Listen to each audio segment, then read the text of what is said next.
பென்கி, நீங்க வச்சிருக்கிற ஸ்வாட நான் எடுத்துக்கிறேன்.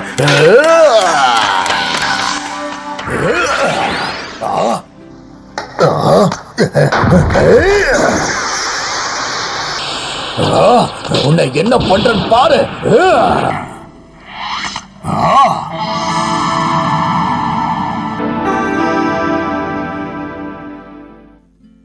மினாமோட்டோவும் யோஷிட்சுவும் அவங்க வாழ்வித்தைய டெங்கு கிட்ட இருந்து கத்துக்கிட்டாங்க. அவங்க ரொம்ப பலசாலிகளா இருந்தாங்க.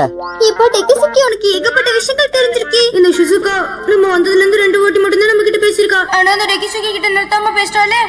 இன்னொரு விஷயம் தெரியுமா? யோடோரி டவுன்ஹில் ரஷ் அப்படிங்கிறது ஒரு ஆபத்தான கிளிஃப். அங்கதான் அவர் எதிர்க்க வந்த எதிரிகளை அவர் ஹார்ஸ வச்சு அட்டாக் பண்ணாரு. ஆனா அவரோட எதிரி அவர் அப்படி கீழே வந்து சண்டை போடுவார்னு எதிர்பார்க்கவே இல்ல. அவரோட அந்த சர்ப்ரைஸ் அட்டாக் அவரை ஜெயிக்க வச்சது. கியோடோரி டவுன்ஹில்லோ இல்ல புல்புல் டவுன்ஹில்லோ, அந்த